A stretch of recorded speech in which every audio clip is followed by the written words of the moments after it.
What's up, everybody? AJ here, host of the Madden NFL 12 podcast. And this is an excerpt from this week's podcast, which you can download right now on iTunes. Be sure to subscribe, leave us a comment, and rate it for us. Enjoy. Okay, joining us now on the phone is EA Sports blogger Aaron Bolding. What is up, Aaron? What's happening, guys? What's happening? So you have your ear to the grindstone. What do they call it? What's ear to the street? The colloquialism there. You are listening to the fans about what they think the rating should be on certain players. Tell us about this first player. You got Tim Tebow on the list. You say, quote, he is terrible. I've got my ear to the glass, to the wall, what the community saying. There you go. And, we're trying to figure out what to do with Tim Tebow. I mean, after the week before, he had the great comeback win. Everyone thinks this guy's, the next great thing. And then he stinks it up something terrible against Detroit. And it's like, what do we do with his ratings? And I actually ended up saying, he is who we thought he was. Herman Edwards. And he's not very good. He's overthrowing receivers, missing wide open guys.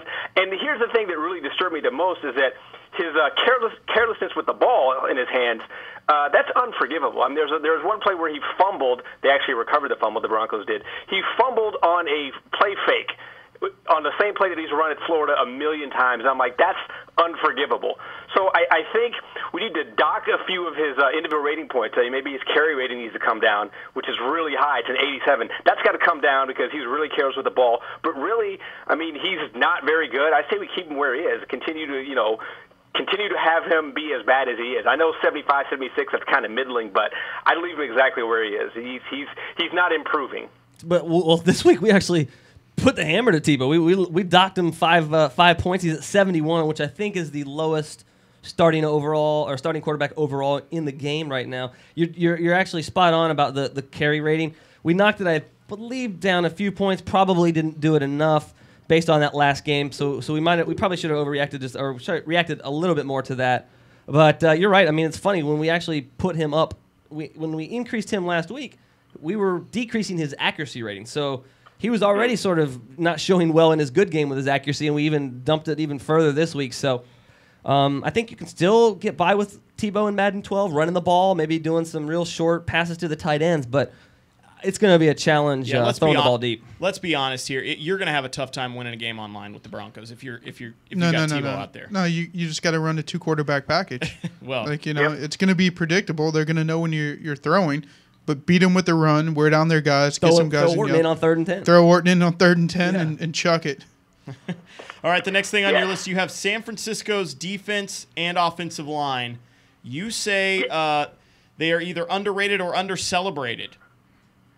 Yeah, there's a lot of chatter on this, especially on Twitter. A lot of people very agitated about this. We've got to have some way to explain how the Niners are 6-1, and it's really come down to the fact that they're controlling the line of scrimmage the entire game. Their defensive front, their front seven's really strong. Their offensive line has gotten a lot better. So, like, if you want to look at the Niners, their non-glory positions are really what's gotten them this far. They're one of the dominant teams in the league. They're not built to necessarily survive a shootout. They've had a couple shootouts so far. They're built to take leads, keep the other team's offense off the field, and that's what they're doing. So we've got to see their offensive line get some props because, Frank Gore's having a great season. I mean, he had the 4 straight games, 125 yards, a touchdown. That's a great stat out there. But really, if you watched that game last week, they were really opening up some big holes with him. And even Joe Staley had a reception. Isaac Sopoaga had a reception just to keep things interesting. That's fun stuff. Both of those lines, all those players on those lines need to be bumped up a little. Their awareness needs to go up. Their run blocking, their block shedding, all that stuff needs to go up because they're the strength of that team right now. Yeah, I mean it's a phenomenal point by you in the community. The Niners have done quite. I mean they've shocked I think a lot of people with their 6-1 record or 7-1. Is there 7-1 or 6-1 record? 6-1. But I'll put some context to it. We've had our eye on it. I guess the argument could certainly be made that we haven't reacted quick enough. But the longer that the Niners continue this level of success, we are going to be closely watching it and trying to reflect on the ratings. But a guy like Isaac Sopoaga, who you mentioned, he started Madden 12 out at 76 overall. He's now 82. Ray McDonald, who's been phenomenal at defensive end for the Niners, started out 72 overall. He's already gotten up 11 points through week 9. He's now an 83. Justin Smith, probably argument could be made him and Jared Allen, the best defensive ends in football. He started out Madden 12 92. He's gone up 5 points to 97. So that defensive line, we've tried to. I think you're right. Ray McDonald, you could argue he could be at maybe 85, 87 overall, based on a heavier weighting on this most recent season. He hasn't really knocked it out of the park his previous seasons in the league, so I think that's why he kind of started out as a 72. To move on to the offensive line, we definitely noticed Mike Iupati. He's just clearing big giant holes in the San Francisco offensive line. He goes up 2 points to 89. Bruce Miller, the fullback, also a big part of that. He goes up 3 points to 67.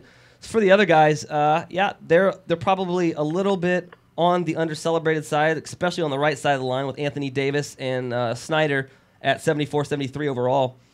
Thing with Anthony Davis, he's just been just really poor at pass blocking, and we've tried to capture that. And in fact, all the scouting reports post games for the Niners, we've read that he's still not doing anything in terms of the passing side of the game, but he's definitely improving, and we need to keep our eye and look deeper in the future for his run blocking skills. Aaron, you are a West Coast guy. Tell us what's the feeling like over there right now about the Niners being back? Well, I mean, there's a lot of excitement.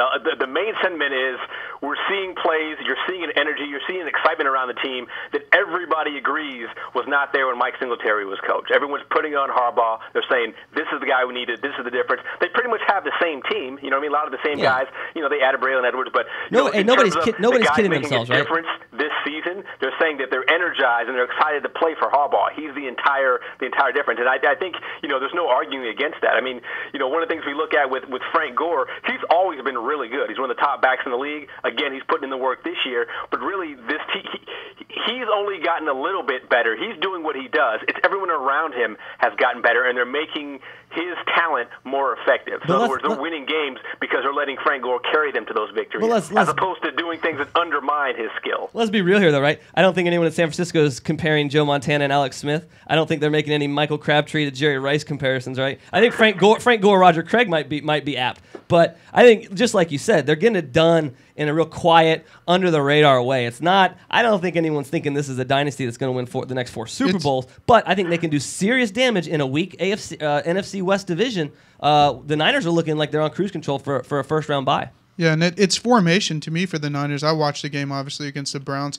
They're coming out in sets where they have 3 offensive linemen to the left. They have their defensive tackle at fullback, and they're both catching passes on play action. You have to respect the run to the right. So Harbaugh's brought that sense of the same type of things he ran at Stanford, and it's working in the NFL. Yep. All right, Aaron, you got another guy on here, Champ Bailey. I feel like you're picking on my Broncos a little bit. Not that you shouldn't be, but exposed against Detroit, you think he was? Hey, I'm not picking on the Broncos any worse than the Lions were. I mean, they were decimated. There's 2 specific plays I'm thinking about with Champ Bailey. Both led to touchdowns. One was the play in the first quarter, Titus Young by himself in the end zone. Everyone says, wow, is he fielding a punt? No, that's a touchdown because Champ Bailey let him just run through his zone and didn't keep eyes on him. I mean, Champ Bailey is, what is he, a 14-year veteran? He has to know better and not let a rookie just run by him like that. The other touchdown, Calvin Johnson, granted he's probably the best receiver in the league right now, but it was a a free play rather, where the Lions had, there's a penalty, a line of scrimmage penalty against the Broncos. Matt Stafford sees it, wings it up there to Johnson. Calvin goes and gets it, and in the process, smacks Champ Bailey down to the ground. And I'm like, okay, I'm not going to jump out there and say Champ Bailey can't play this level anymore, but those are 2 plays that I'm putting directly on him. Those are 2 touchdowns among many that Detroit scored.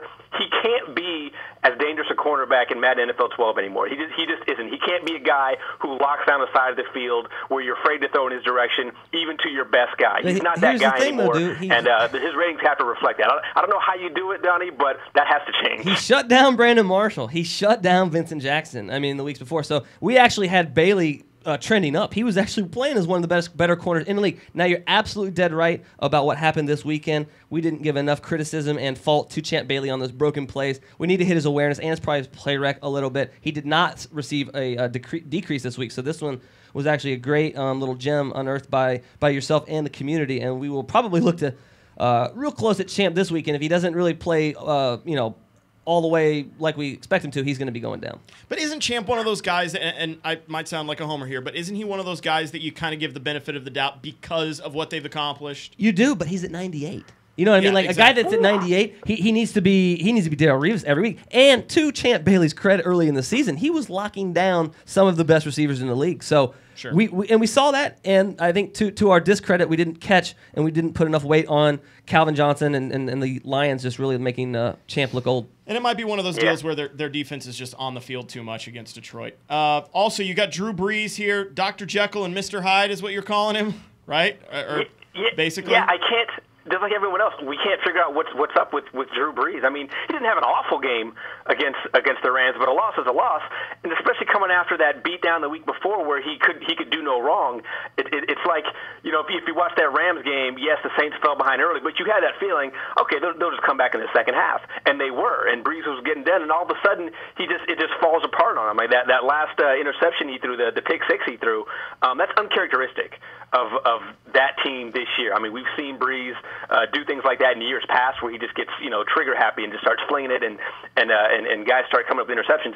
But it's tough to figure out. I don't know what to do with him this week. I think there's some discussion in the community of I'm telling you, this guy's really not that good. We should take him down. All this stuff. I'm not so much sold on that. I think maybe a knock to his awareness, a knock to maybe his medium accuracy, or something like that has to happen, because there's something up with the Saints offense, and until we figure out what it is, we kind of have to hold things kind of steady, but still reflect a bad performance by Drew Brees.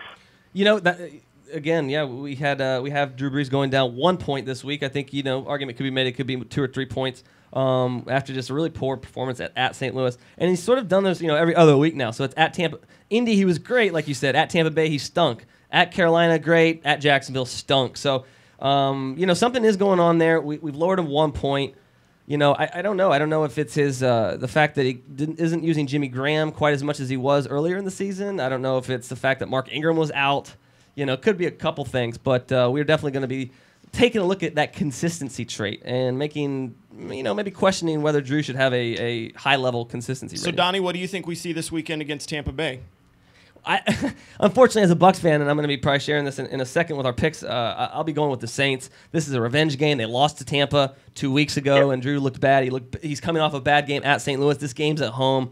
I would be shocked if the Saints and Drew Brees don't come and really wreck the Bucs. All right, Aaron, the last player from the community is Ike Taylor. You call him a Pats game changer? No doubt. I mean, if you watch that game, you saw a blueprint for how to beat the Patriots, which I'm one of those people who feels the Patriots aren't a dominant team anymore. They're still living off of their Super Bowls, the beginning of the last decade. But if you watch what Ike Taylor did to Wes Welker, that was amazing. I mean, he made the rest of that Pittsburgh defense better, and they're already, decimated with injuries. So he was able to lock down Wes Welker, and when Welker did make a catch, Taylor, who's a big guy, was able to take Welker down immediately, so no yards after the catch. That's a huge part of New England's offense, and he's able to stop that single-handedly and change the entire complexion of the game.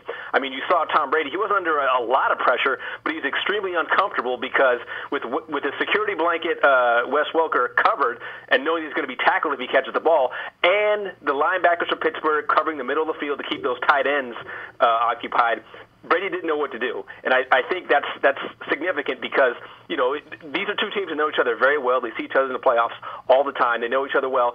So when you see one guy who's given the task of stop New England's best player and he does it, you got to give him some props. And really, like I said, Ike Taylor, he's 6'2", playing against a 5'9" Wes Welker. It's not an easy matchup necessarily, but somehow he made it work. It was the key to the entire game. He deserves major props. Yeah, absolutely, and great. No disagreement here. He was an 89 last week. He's going up 2 points, which is actually a pretty. It's not just your average 1 point boost. He's going up to 91 overall. Started out Madden 12 at 85, so he's tracked 6 points positive since the beginning of the season. He shut down Welker, like you mentioned, which is really impressive. And he held Larry Fitz to 4 catches, 78 yards week before. So, yeah, Taylor, as well as William Gay and Keenan Lewis, all three of those guys in the Pittsburgh secondary getting a boost this week. That was just an excerpt from this week's Madden NFL 12 podcast. Be sure to subscribe and download the full version, which is totally free on iTunes.